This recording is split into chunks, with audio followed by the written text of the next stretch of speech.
हाँ जी बच्चों, welcome. Unit 8 chapter 1 और लेक्चर नंबर है 2। ठीक है, ध्यान से सुनिए।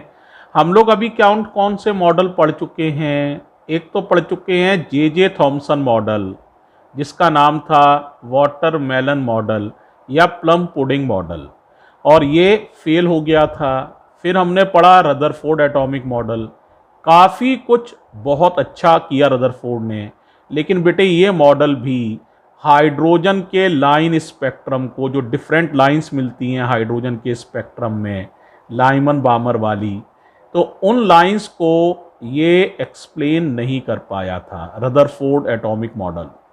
इसके साथ साथ ये स्टेबिलिटी ऑफ एटम को भी एक्सप्लेन नहीं कर पाया था, लेकिन कई अच्छाइयाँ भी रदरफोर्ड ने की थी, है ना। तो बेटे अब आया है बोर्स एटॉमिक मॉडल। तो बोर ने क्या किया, जो रदरफोर्ड की अच्छाइयाँ थी उनको तो बना ही रखा, और दो चीज़ों की परेशानी थी। कौन कौन सी चीज़ों की? स्टेबिलिटी की और लाइन स्पेक्ट्रम ऑफ हाइड्रोजन को एक्सप्लेन करने के लिए। इसके लिए उसने एक नया कॉन्सेप्ट इंट्रोड्यूस किया, कुछ एक दो नई बातें बताई, तो उनको हम और डिस्कस कर रहे हैं।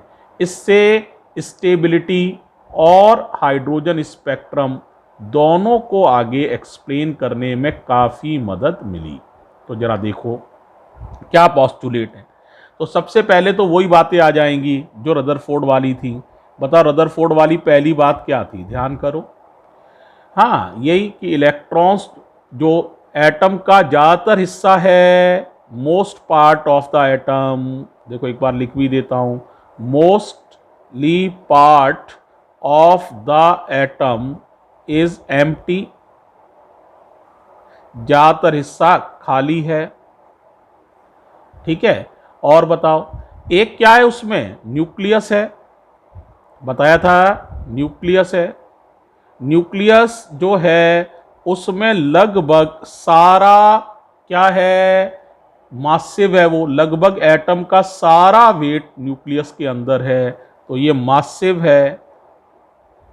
एंड कंटेन्स अप्रॉक्सीमेटली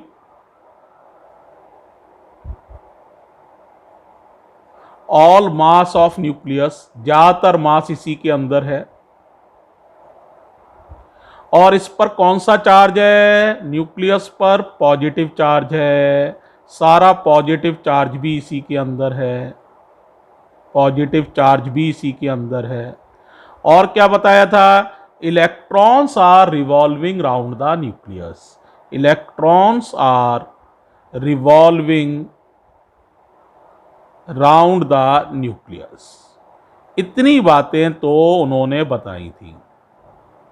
अब इसी में कुछ करेक्शन। अब देखो करेक्शन, पहली बात उन्होंने क्या कहा, बोर साहब की बात कर रहा हूं, बोर ने क्या कहा?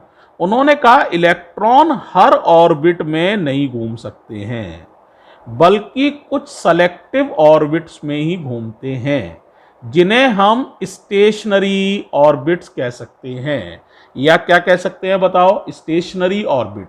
और उनमें घूमते समय वो कोई भी एनर्जी अपने में से नहीं निकालते हैं। तो इलेक्ट्रॉन हर ऑर्बिट में नहीं घूम सकता है, बल्कि कुछ सेलेक्टिव, कुछ चुनिंदा ऑर्बिट्स में ही घूम सकता है। उन्हें स्टेशनरी ऑर्बिट कहते हैं, और उनमें घूमते समय वो कोई भी एनर्जी, कोई भी इलेक्ट्रोमैग्नेटिक वेव्स इमिट नहीं करते हैं। तो पूछा गया बताओ भाई क्या पहचान है उन सेलेक्टिव ऑर्बिट्स की, कैसे पहचानोगे यही सेलेक्टिव ऑर्बिट है? तो उन्होंने एक बहुत इंपॉर्टेंट पहचान बताई बोर साहब ने कि सेलेक्टिव ऑर्बिट्स, स्टेशनरी ऑर्बिट्स वो हैं जिनका एंगुलर मोमेंटम जो होता है, एंगुलर मोमेंटम वो h/2 पाई, h माने प्लांक्स कांस्टेंट, h/2 पाई का इंटीजर मल्टीपल होता है। n का मतलब इंटीजर मल्टीपल, ठीक है, यानी 0, 1, 2, 3, 4 टाइप का, या प्रिंसिपल क्वांटम नंबर कह सकते हो आज की डेट में, लेकिन पहले तो कोई प्रिंसिपल क्वांटम नंबर नहीं थे, तो आप इंटीजर मल्टीपल कह सकते हैं। तो याद रखो, electron can only rotate in those orbits whose angular momentum is the integer multiple of h upon 2 pi where h is Planck's constant. ये एक इंपॉर्टेंट फीचर उन्होंने ऐड किया, ध्यान रहेगा। एक और इंपॉर्टेंट फीचर उन्होंने ऐड किया, वो समझो। जब बेटे इलेक्ट्रॉन्स को एनर्जी मिलती है, बोलो क्या मिलती है इलेक्ट्रॉन्स को? एनर्जी।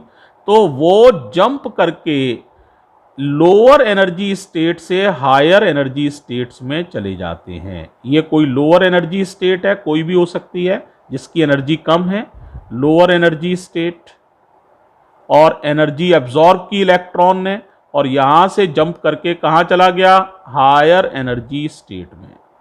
लेकिन ये यहां पर ज्यादा देर ठहर नहीं सकते, ठीक है। इसीलिए इन्हें वापस हायर एनर्जी स्टेट से लोअर एनर्जी स्टेट में वापस आना पड़ता है। और जब ये वापस आते हैं तो इस एनर्जी डिफरेंस को एक फोटोन के रूप में इमिट करते हैं। इस एनर्जी डिफरेंस को एक फोटोन के रूप में इमिट करते हैं, ठीक है, ओके। इसकी वजह से ही हमें स्पेक्ट्रम मिलता है, लाइनें मिलती हैं, हाइड्रोजन स्पेक्ट्रम मिलता है, लाइमन बामर वाली लाइनें मिलती हैं। तो देखो ये हायर एनर्जी स्टेट है ना, तो ये यहाँ पर था, यहाँ से यहाँ आया है, तो ये इनिशियल स्टेज हो गई और ये हो गई फाइनल स्टेज।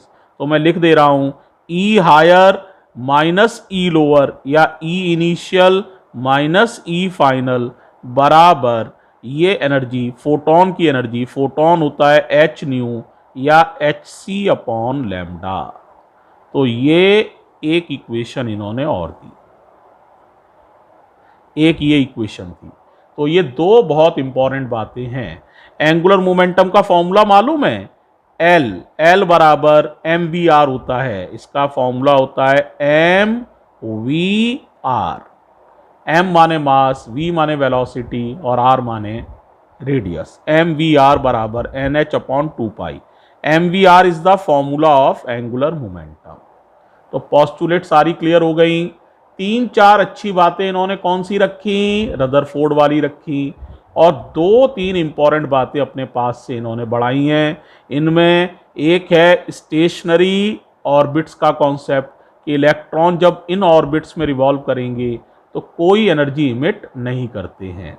और उन ऑर्बिट्स की पहचान बताई कि angular momentum M V R बराबर एन एच अपॉन 2 पाई। एक ये बात और नहीं बताई इन्होंने, बोर साहब ने, कि इलेक्ट्रॉन को जब एनर्जी मिलती है तो उस एनर्जी को एब्जॉर्ब करके ये लोअर एनर्जी स्टेट से हायर एनर्जी स्टेट में जंप कर जाते हैं, लेकिन ये ज़्यादा देर तक नहीं ठहर सकते। तो जब ये हायर एनर्जी स्टेट से लोअर एनर्जी स्टेट में वापस आते हैं तो इस एनर्जी डिफरेंस को एक फोटोन के रूप में इमिट करते हैं।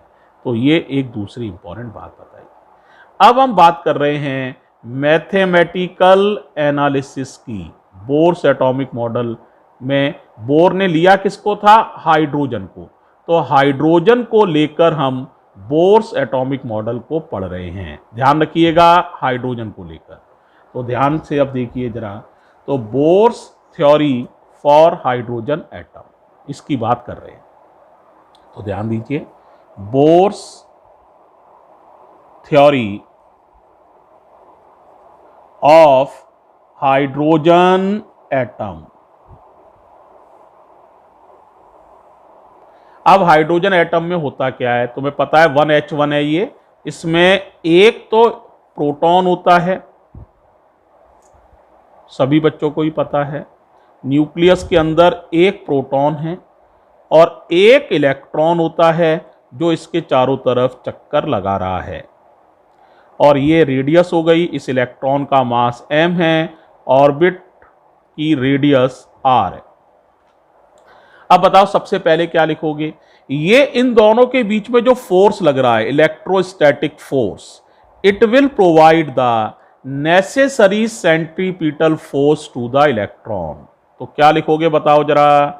तो कौन सा फोर्स है? इलेक्ट्रोस्टैटिक फोर्स होता है 1/4 4 पाई एप्सिलॉन नॉट Q1 यानी प्रोटॉन का चार्ज E, Q2 यानी इलेक्ट्रॉन का charge E upon R square बराबर mv square upon R, mv square upon R centimetre force. तो electrostatic force will provide necessary centripetal force. अगर आप r से r को काट दें और दोनों तरफ हाफ लगा दें तो काइनेटिक एनर्जी निकल आएगी, हाफ mv स्क्वायर बन जाएगा।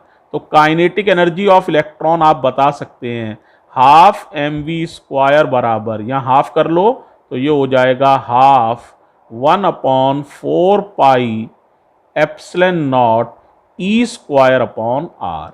ये काइनेटिक एनर्जी होती है।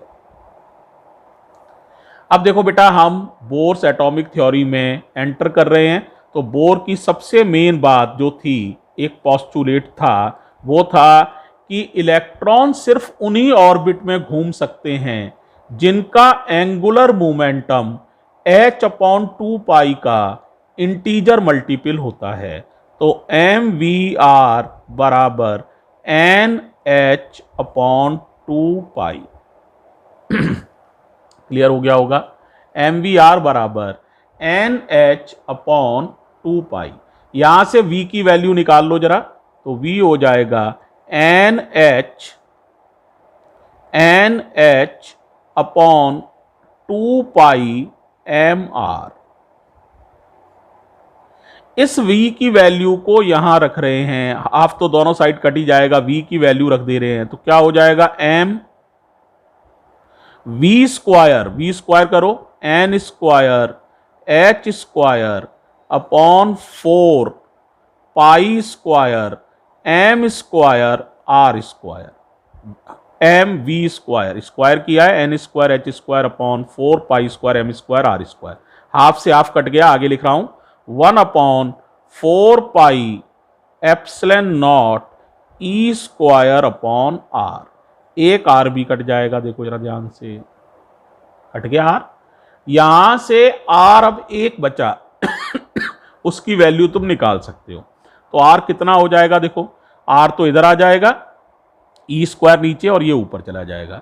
तो आर की वैल्यू बताओ जरा कितनी हो जाएगी, एक एम से एम काट दो, तो आर की वैल्यू बताओ कितनी हो जाएगी। आर बराबर कितना हो जाएगा बताओ, 4 pi epsilon not n square h square upon 4 pi square m e square, 4 pi square m e square. इस तरह से हम डिफरेंट ऑर्बिट्स की रेडियस निकाल सकते हैं। बहुत ही इंपॉर्टेंट रिजल्ट है, याद भी कर लीजिए। तो क्या फॉर्मूला आया है आर का, बताओ। 4 pi epsilon not n square h square और बोलो भाई upon 4 pi square m e square. यहां n की अगर अलग अलग वैल्यू दे, 1 देंगे तो फर्स्ट ऑर्बिट की रेडियस निकल आएगी, 2 देंगे तो सेकंड ऑर्बिट की। तो इससे देखो, अगर आप रेडियस निकालें, अगर n की वैल्यू 1 दें तो फर्स्ट ऑर्बिट की रेडियस निकल आएगी। इसको सॉल्व किया जा सकता है। 4 पाई एप्सिलॉन नॉट की वैल्यू तुम्हें पता ही है, 1/9 इंटू 10 की पावर 9, n की वैल्यू 1 हो गई। h स्क्वायर 6.62 इंटू 10 की पावर -34 का होल स्क्वायर, 4 ठीक ही है, पाई स्क्वायर 3.14 का whole square, m mass of electron 9.1 into 10 की पावर -31 और E जानते ही हो 1.6 इंटू 10 की पावर -19 का होल स्क्वायर। इस तरह से हम हाइड्रोजन की फर्स्ट ऑर्बिट, हाइड्रोजन एटम की पहली ऑर्बिट की रेडियस निकाल सकते हैं। तो ये निकालने पे आसानी से आ जाएगी, आप निकालेंगे तो ये आती है लगभग बेटा 0.53 एंगस्ट्रम। कितनी आती है लगभग भाई, 0.53 एंगस्ट्रम। निकाल के देख सकते हैं, आप देखेंगे तो लगभग इतनी आ जाएगी। जो मुझे याद है मैंने लिख दी है, लगभग इतनी होती है। इसी तरह सेकंड ऑर्बिट की निकालोगे तो n की वैल्यू 2 लिखोगे तो 2 का स्क्वायर यानी 4 गुनी आ जाएगी, तो R2 निकालोगे तो हो जाएगी 4R1।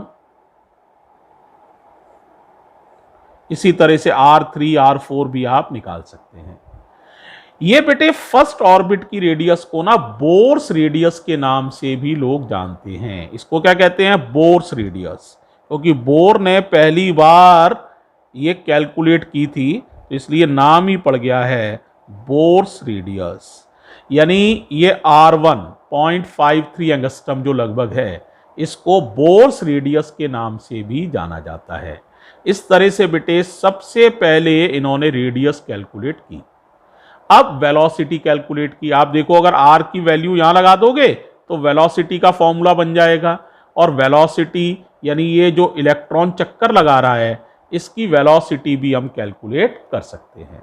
तो जरा देखो, मैं पेज चेंज कर रहा हूं, कॉपी खत्म हो गई है, तो नई कॉपी में अगली बात आ रही है, तो जरा देखिए, जरा ध्यान दीजिएगा भाई सभी लोग। लो जी, कॉपी नई शुरू कर रहा हूं। तो देखो भाई, R तक तो तुम निकाल ही चुके थे, है ना। अब V का फॉर्मूला क्या था, याद है V का? एक बार लिख दे रहा हूं। V का फॉर्मूला था बच्चों, मेरे सामने लिखा हुआ है NH अपॉन 2πmr। और R की वैल्यू कितनी थी? अभी तुमने निकाली थी R की वैल्यू, ये थी 4πε0 n square h square upon 4π² me square. ये R की वैल्यू थी। अब R की वैल्यू लगाकर हम V कैलकुलेट करने जा रहे हैं। केयरफुली देखिएगा, तो R की वैल्यू लगा रहा हूं, तो V कितना हो जाएगा जरा आप देखिए। तो V हो जाएगा बेटा NH अपॉन 2πm और R नीचे है ना, तो ये वाली चीज तो ऊपर पहुंच जाएगी, 4π² me स्क्वायर ऊपर, और नीचे आ जाएगा 4πε0 n square h square. NH की एक एक पावर कट जाएगी, 2π से 4π² कट जाएगा 2π बार, और m से m भी कट जाएगा। तो वेलोसिटी का फॉर्मूला जो फाइनली बचेगा वो क्या बचेगा? 1/4πε0 ये बचेगा बेटा, और क्या बचेगा बताओ?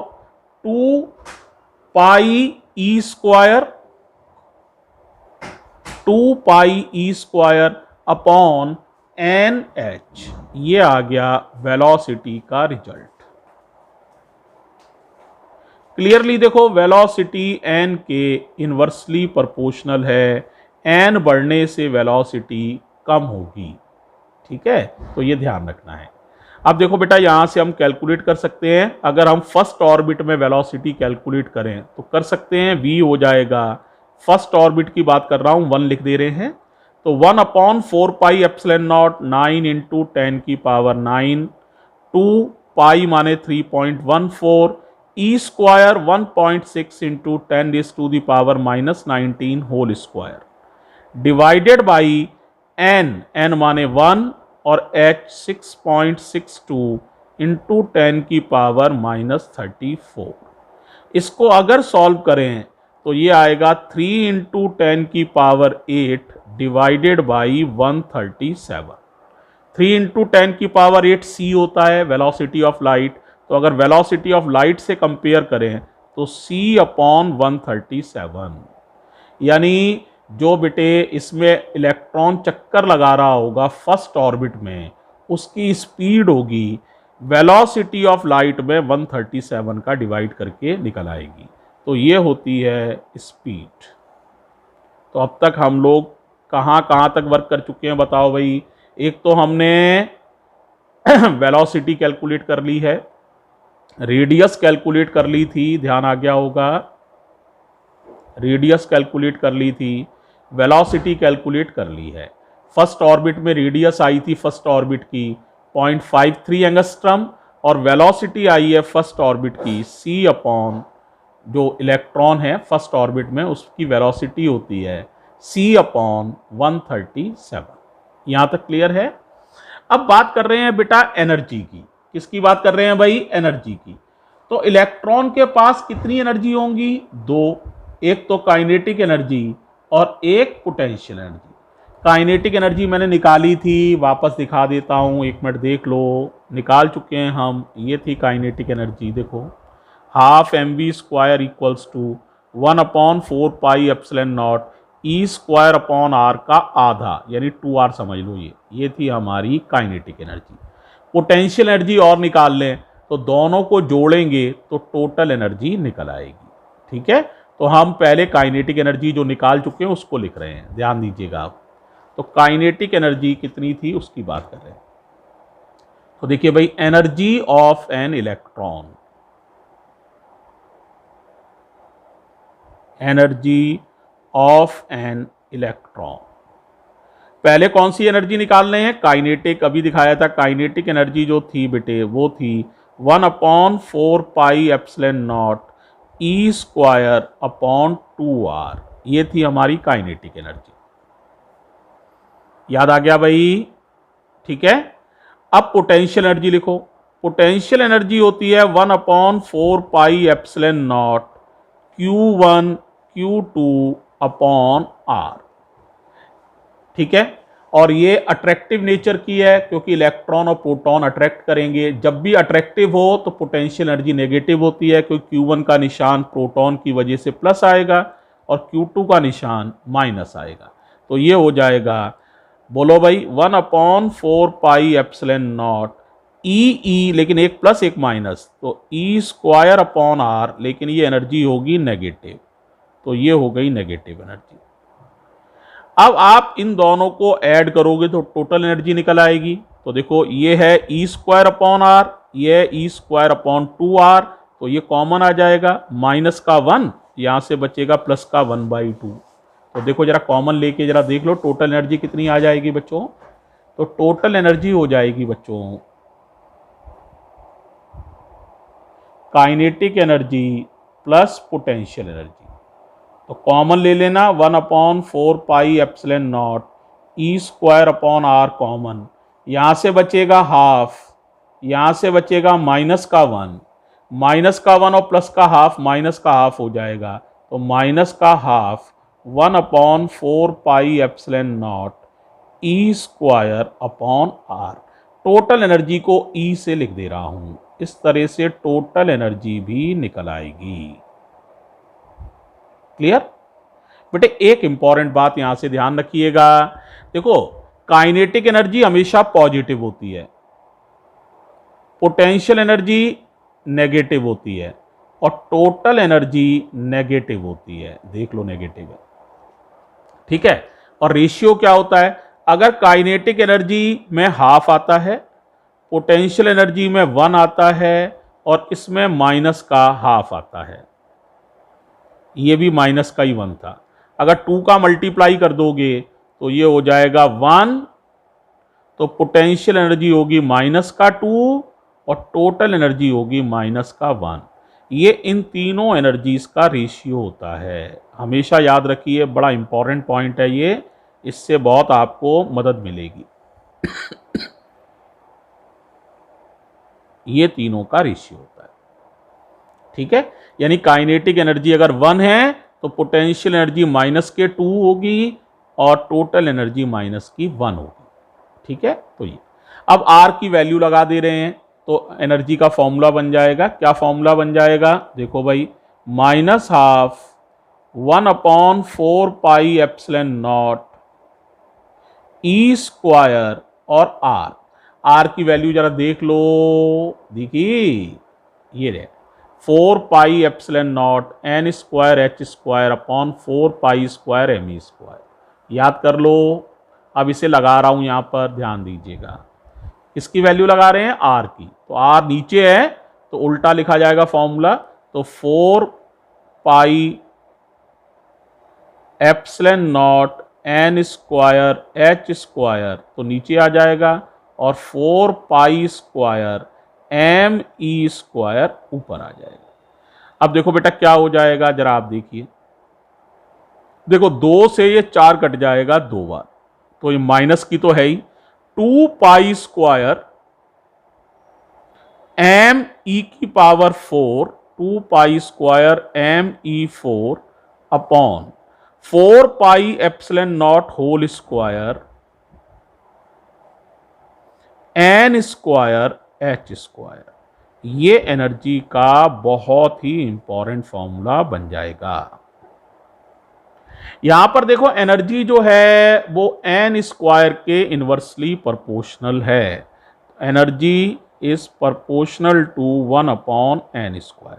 अगर एन के अलावा सभी की वैल्यू रख दें और सॉल्व करें, क्योंकि इसकी वैल्यू रख ही लोगे, एम लिख ही लोगे, ई लिख ही लोगे, तो सबको रख के सॉल्व करें तो ये आता है सॉल्व करने से -13.6 अपॉन एन स्क्वायर। याद कर लो, बहुत इंपॉर्टेंट रिजल्ट है और आंसर ये इलेक्ट्रॉन वोल्ट में है। इससे आप किसी भी ऑर्बिट की एनर्जी निकाल सकते हो। जैसे एन की वैल्यू अगर 1 लिखें तो फर्स्ट ऑर्बिट की एनर्जी निकल आएगी। एन की वैल्यू 1 लिखेंगे तो -13.6 अपॉन 1 का स्क्वायर यानी -13.6 इलेक्ट्रॉन वोल्ट। ये है फर्स्ट ऑर्बिट की एनर्जी। अगर सेकंड ऑर्बिट की निकालना चाहो तो निकाल लोगे। ऑफ कोर्स एन की वैल्यू 2 लिख देना, तो सेकंड ऑर्बिट की एनर्जी भी तुम्हें दिखा देते हैं। ये याद भी कर लो, बड़ा इंपॉर्टेंट रिजल्ट है। तो E2 आएगा -13.6 अपॉन 2 का स्क्वायर। तो -13.6 में 4 का डिवाइड कर लोगे 4 3 जा 12, तो -3.4 इलेक्ट्रॉन वोल्ट। इसी तरह से E3 निकाल सकते हो, -13.6 अपॉन 3 का स्क्वायर 9 होता है, तो 9 1 जा 9, 1.51 इलेक्ट्रॉन वोल्ट। इसी तरह से E4 निकाल सकते हो और dot dot dot E infinity अगर निकालोगे तो -13.6 अपॉन इन्फिनिटी का स्क्वायर, तो 0 इलेक्ट्रॉन वोल्ट। इस तरह से आप सारी ऑर्बिट्स की एनर्जी भी कैलकुलेट कर सकते हो। यहां तक क्लियर हो गया। अब देखो बेटा, हम बात करें यदि एक अभी पॉस्टुलेट रह गई है, वो क्या थी? ई इनिशियल माइनस ई फाइनल बराबर फोटोन hc अपॉन लैम्डा। याद आया? इलेक्ट्रॉन जो है जब लोअर एनर्जी स्टेट से हायर एनर्जी स्टेट में जाता है तो फिर वहां से जब वापस आता है, इनिशियल स्टेज हायर वाली है, फाइनल स्टेज लोअर है, तो इस एनर्जी डिफरेंस को एक फोटोन के रूप में इमिट करता है। याद आ गया? वही वाली हमने यहां पॉस्टुलेट लिखी है। अब EI और EF और hc अपॉन लैम्डा लिखना कोई मुश्किल काम नहीं है। एनर्जी का जो फॉर्मूला था एक बार मैं तुम्हारे सामने लिख देता हूं पीछे से देख के। ये था, ध्यान कर लो। याद आया? माइनस का 2 pi square Me4 upon 4 pi epsilon naught whole square n square h square. याद हुआ? बोलो क्या है? माइनस का 2 पाई स्क्वायर Me4 माइनस का 2 pi square Me4 upon 4 pi epsilon naught whole square, और बताओ क्या था भाई? n square h square. ध्यान देगा, n स्क्वायर h स्क्वायर। अब यहां से लगाओ जरा, EI माइनस EF लगाना है, लगाओ, क्या मिलेगा बताओ जरा मुझे। यस, तो देखो बेटा, EI माइनस EF करेंगे तो क्या हो जाएगा बताओ? hc अपॉन लैम्डा बराबर, तो देखो ये सब चीजें तो कांस्टेंट हैं, ये तो सब कांस्टेंट ही रहेंगी। 2 pi square Me4 upon 4 pi epsilon naught whole square और h square. n square common नहीं होगा, n अलग अलग होगा। ये इसका n कम होगा, हायर एनर्जी स्टेट का n बड़ा होगा। तो बताओ क्या होगा? 1 upon n square minus 1 upon n square. कौन सा पॉजिटिव होगा बताओ जरा? ये माइनस के इफेक्ट की वजह से E फाइनल वाला तो प्लस का हो जाएगा और ये वाला माइनस का हो जाएगा। ये माइनस है ना, तो ये तो माइनस का ही रहेगा, और माइनस ये प्लस का हो जाएगा। तो यहां आएगा NF square minus NI square. अब यहां से अगर हम HC का डिवाइड कर दे तो 1 अपॉन लैम्डा का फॉर्मूला क्या बन जाएगा बताओ जरा? 2 पाई स्क्वायर Me4 अपॉन, ये HC नीचे आ गया, तो ये आ जाएगा 4 pi epsilon naught whole square, और ये नीचे आने से CH³ 1 upon NF square, final वाला ये है NF, और हायर एनर्जी स्टेट NI है, 1 अपॉन NI स्क्वायर। ये है कांस्टेंट, इतना हिस्सा, इसे कहते हैं Rydberg constant, RYDBERG, Rydberg constant, और इसे generally RH, Rydberg constant for hydrogen atom था, इसलिए RH से डिनोट करते हैं। अगर इस वैल्यू को सॉल्व करें, कांस्टेंट है तो कुछ ना कुछ इसका आंसर तो आएगा ही, सॉल्व करोगे सब वैल्यू रख के सॉल्व करोगे तो कुछ आंसर तो आएगा ही। तो इसका आंसर लगभग आता है 1.1 इंटू 10 की पावर, अक्षर गिनो रिडबर्ग में 1 2 3 4 5 6 7, तो जितने रिडबर्ग की स्पेलिंग में अक्षर हैं उतनी ही पावर आती है। तो कितना आएगा बताओ जरा। हाँ सही कह रहे हो, इतना ही आएगा। तो 1.1 इंटू 10 की पावर 7 पर मीटर, ये RH की वैल्यू होती है। जरूरत पड़े तो लगा सकते हो। एग्जैक्टली 1.1 नहीं होती है, 1.09 समथिंग होती है, लगभग मैंने 1.1 लिख दिया है। तो 1 अपॉन लैम्डा का फॉर्मूला क्या बन जाएगा, ये RH 1 upon NF square minus 1 upon NI square. तो 1 अपॉन लैम्डा का जो फॉर्मूला बन जाएगा बेटे, वो बन जाएगा बच्चों अब 1 अपॉन लैम्डा बराबर RH 1 अपॉन, बोलो बच्चों, NF square minus 1 upon NI square. एक बात और ध्यान रखनी है यहां, देखो बेटा, लैम्डा को तो वेवलेंथ कहते हैं, तुम लोग को पता ही है, लेकिन 1 अपॉन लैम्डा को वेव नंबर भी कहते हैं। क्या कहते हैं, वेव नंबर। कईयों बार दिया होगा न्यूमेरिकल करते समय वेव नंबर, तो समझ जाओ 1 अपॉन लैम्डा दिया हुआ है। ठीक है, तो इस तरह की बात 1 अपॉन लैम्डा के लिए होती है। क्लियर। अब देखो बेटे, इसके आगे हमें पढ़ना है spectral series of hydrogen atom. क्या पढ़ेंगे भाई, spectral series of hydrogen atom. तो वो नेक्स्ट वीडियो में हम लोग कवर करेंगे। ये फॉर्मूला सब लोग याद कर लो, 1 upon lambda equals to RH 1 upon NF square minus 1 upon NI square. Thank you बच्चों।